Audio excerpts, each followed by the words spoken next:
honesto e fiel até no dízimo. Pois é, a palavra de Deus nos instiga, e o dízimo é feito não só porque Deus exige, porque Ele é o dono de tudo, Ele nos dá 90% e pede como um símbolo de fidelidade 10%. Assim nós temos uma condição, a porcentagem, aquela quantia que foi estipulada, não está ao vitre de qualquer um. Nenhum de nós tem essa capacidade de decisão. O local da entrega, na casa do Senhor, para quê? Para a pregação do Evangelho. Porque Jesus disse, ide pregar esse Evangelho a todo mundo. E também no verso 3, o princípio, honrar a Deus, guardar os seus mandamentos. Como assim guardar os mandamentos? Eu posso recitar Êxodo capítulo 20, verso 3 e 4. Não terás outros deuses diante de mim. As pessoas se apegam ao dinheiro, à ganância e fabricam deuses além do nosso Deus Altíssimo. Deus dá tudo. E as pessoas idolatram aquilo que Deus dá. O sol, a lua, as estrelas são objetos de adoração. Ídolos de pau e pedra são objetos de adoração. E às vezes, muitas vezes, é o dinheiro o objeto de adoração. Fazem tudo pelo dinheiro. Jesus disse que as pessoas matam, roubam, mentem por causa do dinheiro. Então o Deus deles é o dinheiro e não aquele que deu o dinheiro. Não aquele que deu a vida, não aquele que deu o sol, que deu a lua, que deu as estrelas, que deu a chuva. Não precisamos ficar pageando, agorando uma chuva, se Deus é abundante para conosco. E no capítulo 20, verso 4 de Êxodo, não farás para ti nenhum ídolo, nenhuma imagem de qualquer coisa no céu, na terra ou nas águas debaixo da terra. Não te prostrarás diante deles, nem lhes prestarás culto, porque eu, o Senhor, o teu Deus, sou Deus zeloso, que castiga os filhos pelos pecados de seus pais, até a terceira e quarta geração daqueles que me desagradam. Mas também trato com bondade até 1000 gerações aos que me amam e obedecem aos meus mandamentos. Então está ligado aos mandamentos, e eu vou lembrar agora de um outro mandamento que diz, não furtarás, o verso 15, o 8º mandamento, não furtarás. Furtará o homem a Deus, roubará o homem a Deus, diz Malaquias no capítulo 10. Eis que vós me roubais nos dízimos e nas ofertas, a nação inteira, diz Malaquias capítulo 10. Bom, nós somos uma nação de pessoas dedicadas ao Senhor e não devemos estar entre os ladrões, porque esses não entrarão no reino dos céus. O dízimo não é condição para a salvação.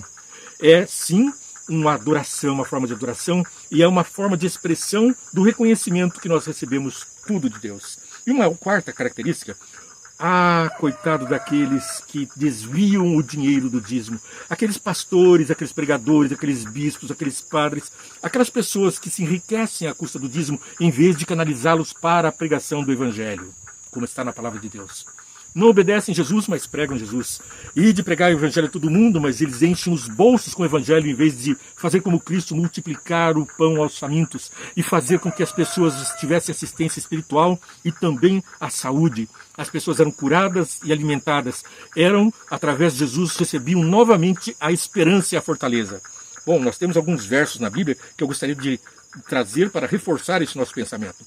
2 Coríntios, capítulo 4, versos 1 e 2. 2 Coríntios 4, 1 e 2. Portanto, visto que temos esse ministério pela misericórdia que nos foi dada, não desanimemos. Antes, renunciamos aos procedimentos secretos e vergonhosos, não usando de engano nem torcendo a palavra de Deus. Ao contrário, mediante a clara exposição da verdade, recomendamo-nos à consciência de todos diante de Deus. Mas se o nosso evangelho está encoberto para os que estão perecendo e que está encoberto, o Deus desta era cegou o entendimento dos descrentes para que não vejam a luz do Evangelho da glória de Cristo, que é a imagem de Deus. Portanto, verso 5, mas não pregamos a nós mesmos, mas a Jesus Cristo, o Senhor, e a nós como escravos de vocês por causa de Jesus. Portanto, os pregadores do Evangelho recebem o dízimo e têm responsabilidade por serem os escravos do povo, estão ao serviço do povo, recebem o sustento e os meios para a propagação do Evangelho, mas têm responsabilidade diante do povo e de Deus, principalmente diante de Deus. Pois Deus lhe disse, das trevas resplandece a luz, e Ele mesmo brilhou nos corações para a iluminação do conhecimento da glória de Deus na face de Cristo. E também nos advertiu no capítulo 5 de 2 Coríntios, verso 10, pois todos nós devemos comparecer perante o tribunal de Cristo, para que cada um receba de acordo com as obras praticadas por meio do corpo, quer sejam boas, quer sejam más. Agora, a responsabilidade é nossa de entregar e dos ministros de receber e bem aplicar o dízimo. Não nos compete julgar se eles aplicam bem ou mal. porque não estamos dando a eles o dinheiro, e sim devolvendo o que é de Deus. E ai daqueles que estão roubando a Deus, seja no lado daqueles que devolvem, seja no lado daqueles que recebem, e também devem devolver o dízimo, pois todos estamos debaixo da mesma lei e da mesma razão de louvar e de adorar. Mateus capítulo 25, 14 a 23. Mateus 25, 14 a 23. E também será como um homem que, ao sair de viagem, chamou seus servos e confiou-lhes os seus bens. A um deu 5 talentos, a outro 2 e a outro 1, a cada um de acordo com a sua capacidade. Em seguida partiu em viagem. O que havia recebido 5 talentos saiu imediatamente, aplicou-os e ganhou mais 5. Também o que tinha 2 talentos ganhou mais 2, pois o que tinha recebido 1 talento saiu, cavou um buraco no chão e escondeu o dinheiro do seu senhor. Depois de muito tempo, o senhor daqueles servos voltou e acertou as contas com ele. Isso é Jesus quem está falando.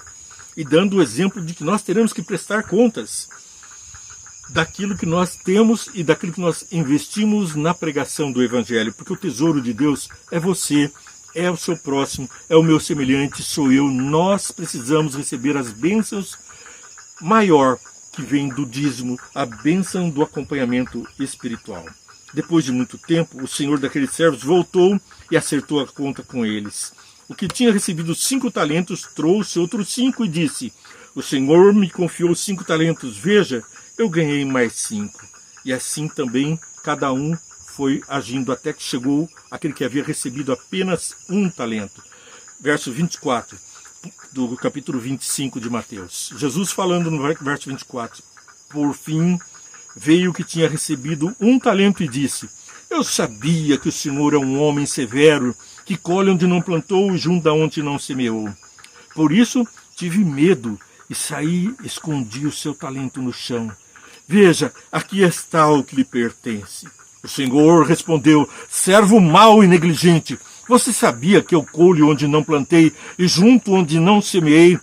Então você devia ter confiado o meu dinheiro aos banqueiros para que, quando eu voltasse, o recebesse de volta com juros.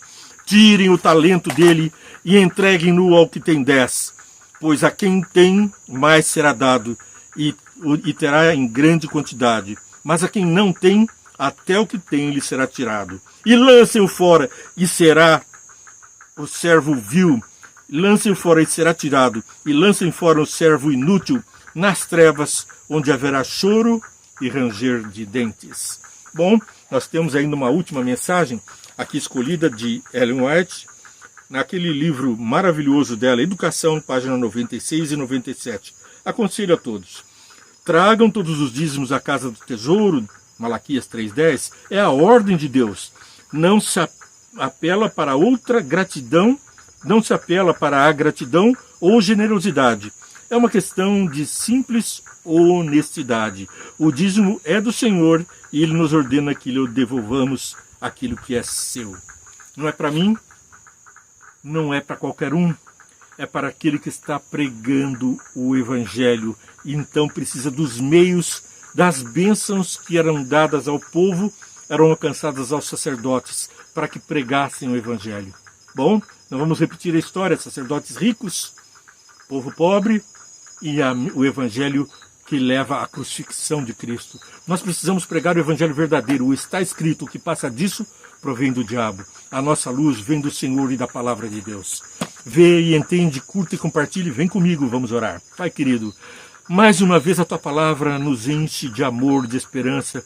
Ainda que fale das questões financeiras que tanto nos atormentam, das quais nós estamos presos, mas o Senhor nos liberta completamente de todo o jugo do pecado, da servidão e daquele meio em que a ganância nos prende às razões do Satanás. Livra-nos do mal. O Senhor orou assim: não peço que os tires do mundo, mas que os livre do mal ou do maligno. E é isso que nós pedimos. Desarraiga de nós a vaidade, a volúpia, aquele desejo do mais, sem olhar a Tua missão, sem olhar ao próximo. Amamos e devemos também amar a Ti. Por isso, abençoa que estão assistindo e multiplica essas bênçãos em nome de Jesus. Amém. Paz e graça. Amanhã vê e entende para você curtir, compartilhar e seguir.